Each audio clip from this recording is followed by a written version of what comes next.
is down, what's left is right. Chasing stars and holding you. اتفاق خیلی جالب و زیبایی میفته. انتظار ارکان قدرت از رسانه. الان ارکان قدرت تو ما فعلا میشه تولید کننده های موتور. شما خیلی باهاش بیشتر درگیرین، منم باهاش درگیر میرم. موتور رو میرین بررسی میکنین، معایبش رو میگین، مزایاش رو میگین و تولید کننده یا وارد کننده اون موتور شاکی میشه. من تجربه بهم نشون میده که وقتی بازار موتورسیکلت ما خیلی ابتدایی و خیلی آماتوریه. حتی تو سطح شرکت‌های تولید کننده، شرکت‌های وارد کننده، تعمیرگاه‌ها، تامین کنندگان قطعه، فروشندگان اکسسوری، خیلی بازار آماتوریه. خب تو این بازارهای آماتوری فرهنگ تعامل با رسانه راه نیفتاده.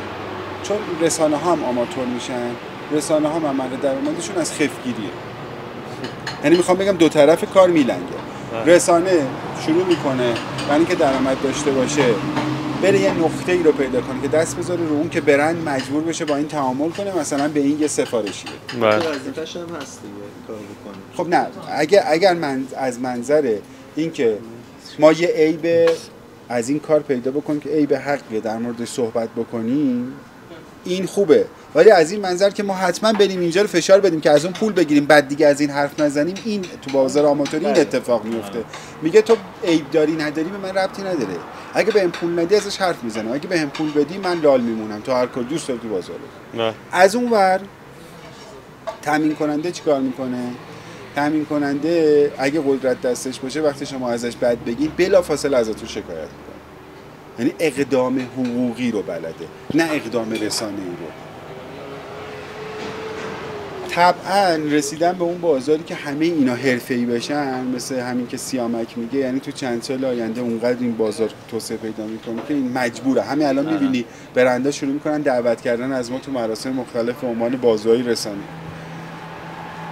ولی تو چند سال آینده این بازی عوض میشه. الان من میخوام اینو از تعاملات برند شما که بیشتر ریویو میکنین چه اتفاقایی تو این حوزه براتون افتاده؟ قبل از اینکه جواب سوالو بدیم ما پذیرایی رو بچه‌ها بیارن.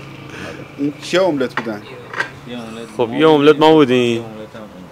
بچه‌ها تا ما املت رو می‌بینید لایک کنید ویدیو آقا مصطفی رو، اگه چنلش هم ساب نکردین کارو انجام بدید، کامنت هم بذارید، همه رو جواب میده، قول میده که این کار انجام بده. جاتون خالیه. مصطفی الان تو این تو این حوزه بررسی‌ها خب خودرو خیلی از موتور جلوتره.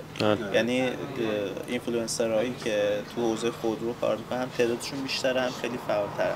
حالا همین الان یکی از بزرگتریناشون رو ایران خودرو ازش شکایت کرده. چرا؟ به خاطر اینکه ماشین ایران خودرو بررسی کرده، اشکالاتش رو گفته. عجب. خب این برخورد غیر حرفه‌ایه دیگه. من تو برندایی که باشون کار کردم این بوده، اونقدر کار کردم تا واحد حقوقی رو از مدار خارج کردم، تعامل رسانه‌ای داشتیم. کاملا ریاکشن سنتیه دیگه و مستبدانه است. چی میگن؟ یه جوریه خب با که رسانه این جواب نمیده. من میخوام ببینم چقدر تو این تله ها افتادین بدون اینکه اسم بیارین از برندا. چند بار این اتفاق براتون افتاده یا اصلا افتاده یا نه؟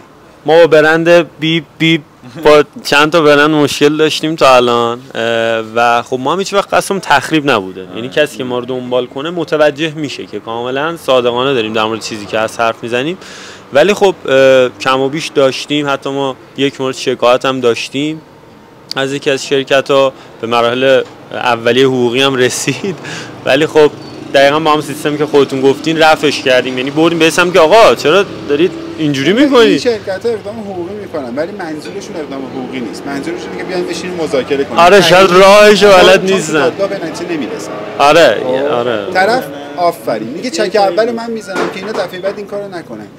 سیستم کاملا مشخصه. خب ما هم واقعیت میتونستیم مثلا تو یکی دو باری که اتفاق افتاد پیگیری کنیم، ولی خب بحثی که هست ما از کار و زندگی میافتادیم، یعنی ترجیح میدیم که این کار و زندگی که حالا میگه همین که آخه ما مشکلمون این نیست که آقا شما که داری مثلا میگم شما که داری این اشتباه رو تو موتورت داری، ما نمیخوایم تو رو تنبیه کنیم که اصلا از تنبیه کردن تو چیزی به ما نمیرسه اگه زورمون هم برسه بهش. خب ما میخوایم اون مشکل درست شه که مثلا میگم منی که یا شمایی که میری موتور رو میخری، موتور بعدی این مشکل رو نداشته باشید، چون این خیلی ممکنه صدمه بزنه.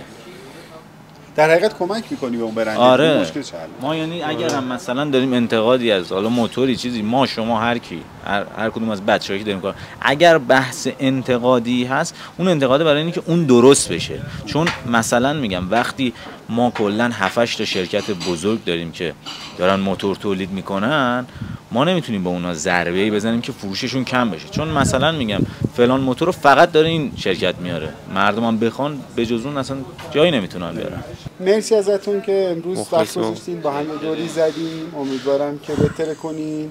مرسی از شما که این شرایط رو درست کردین. ان از این به بعد با بچهای دیگه هم آقا مصطفی میذاره و کی بهتر از شما دیگه. واقعا خیلی مخلصیم. دمتون گرم. مرسی ازتون. مرسی. ممنون.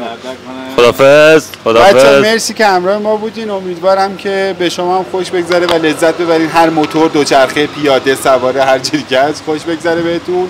امیدوارم تو قسمت بعدی ببینمتون. چنل ما هم سابسکرایب کنید. آره، تو موتور هم سابسکرایب کنید. ما هم دوست داشتین سابسکرایب کنید. مال اینا رو حتما سابسکرایب کنید. مرسی ازتون. خداحافظ.